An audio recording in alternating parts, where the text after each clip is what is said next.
كنتم خير أمة أخرجت للناس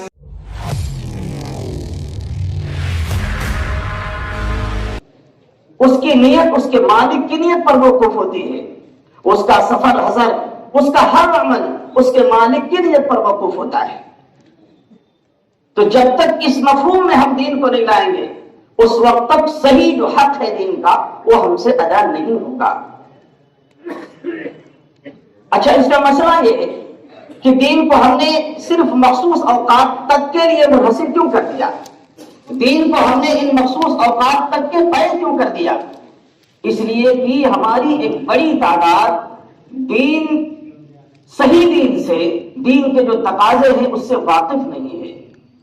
دین صرف اس کا نام نہیں ہے کہ فجر کی اذان ہوئی، مسجد آئے، نماز پڑھ لیا، 2 سنتیں 2 فرض پڑھ لیا، ظہر کی نماز ہوئی، 4 سنتیں 4 فرض، پھر 2 سنت 2 نفل پڑھ لیا. 1 سال کے بعد رمضان کا مہینہ آیا، ہم نے روزہ رکھ لیا، اور مال اگر اللہ نے دیا ہے تو اندازے سے زکات دے دیا. بڑی تعداد ہماری ہے جو اندازے سے زکات نکالتی ہے. زکات ہم نے اندازے سے نکال دیا.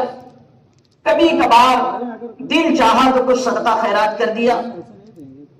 کبھی اگر کہیں مسجد میں بیٹھ کر کسی واعظ مقرر کی بات سنی اور پیسہ اللہ نے دیا تو حج کا داعیہ پیدا ہوا، ساتھی جا رہے تھے، لوگ جا رہے تھے، کہیں لوگ یہ نہ کہیں کہ پیسے والے ہیں حج نہیں کر رہے، اسی میں ہم نے حج بھی کر لیا. تو ہم نے دین کو اس مفہوم میں سمجھ رکھا ہے. یہی بنیادی وجہ ہے کہ آج جو تنزلی اور جو یہ دن دیکھنے پڑ رہے ہیں اس کی بنیادی وجہ یہی ہے کہ ہم نے دین کو تقسیم کر دیا. ہم خود اپنے تئیں دین کو تقسیم کرنے والے، اس کے ذمہ دار ہم خود ہیں. اگر دین کو تقسیم کریں گے، یاد رکھیے صحابہ اکرام سے زیادہ معزز اللہ کے نزدیک ہم نہیں ہو سکتے.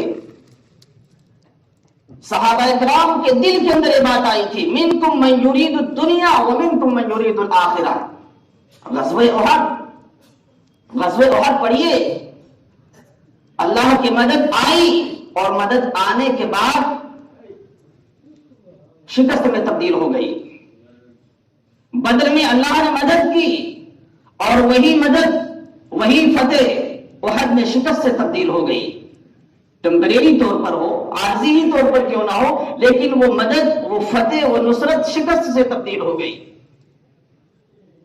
حالانکہ صحابہ اکرام کے بارے میں دل میں ذرہ برابر یہ بات آنا بھی محال ہے کہ صحابہ اکرام دنیا کے طرفدار تھے. دنیا کی چاہت میں انہوں نے اوپر سے نیچے سفر کر دیا تھا کہ چلو مال غنیمت بٹورتے ہیں، جمع کرتے ہیں. صحابہ اکرام کے بارے میں یہ سوچ بھی نہیں سکتے. جو لوگ اس معاملے سے واقف ہیں کہ مال غنیمت کا مسئلہ کیسے ہوتا ہے، کہ مال غنیمت میں ہر مجاہد کا حصہ ہوتا ہے، برابر کا حصہ ہوتا ہے، چاہے وہ مارکے میں میدان میں اترا ہو یا وہ نگرانی کر رہا ہو یا کہیں گیا ہو، بہرحال سب کا برابر حصہ ہوتا ہے. انہیں معلوم تھا یہ، لیکن چونکہ بظاہر ایسا لگ رہا تھا کہ مال غنیمت کافر چھوڑ کے جا رہے ہیں، اس کو جمع کر لیا جائے، اور اب تو فتح مل گئی. اللہ کے نبی صلی اللہ علیہ وسلم کا تھوڑا سا حکم ٹوٹا. آپ نے فرمایا تھا کہ یہاں سے ہٹنا نہیں. عبداللہ بن جبیر رضی اللہ تعالیٰ عنہ جو امیر جماعت تھے، امیر سردار تھے، انہوں نے منع کیا. لیکن بعض صحابہ نے یہ کہا کہ اللہ کے نبی صلی اللہ علیہ وسلم کی شاید یہی منشا تھی کہ ہمیں فتح ملے، ہم کو فتح ملے تو یہی ہمارا مقصد ہے. یہ سوچ کے صحابہ کرام نے وہ محاذ چھوڑ دیا، اور کچھ لوگوں نے چھوڑا، کچھ نے نہیں چھوڑا. اس کا نتیجہ یہ ہوا کہ تمام صحابہ کرام جو مارکے میں پہلے سے موجود تھے ان کو بھی اس کا خمیازہ بھگتنا پڑا. معلوم یہ ہوا ادھر تو بہت مختصر تعداد تھی جن کے دل میں یہ بات آئی تھی اور محاذ انہوں نے چھوڑا تھا، اور یہاں ایک بڑی تعداد ایسی ہے جنہوں نے دین کو تقسیم کر دیا. اور دین کو تقسیم کرنے پر اللہ رب العزت نے پہلے پارے میں جس سزا کی دھمکی دی ہے، افتؤمنون ببعض الکتاب وتکفرون ببعض فما جزاء من يفعل منكم ذلك فمن يفعل افتؤمنون ببعض الكتاب وتکفرون ببعض فما جزاء من يفعل منكم ذلك خزي في الحیاة الدنیا وفي الآخرة. یعنی تم میں سے بعض لوگ ایسے ہیں جو دین کے کچھ حصے پر عمل کر لیتے ہیں اور کچھ حصے کو چھوڑ دیتے ہیں.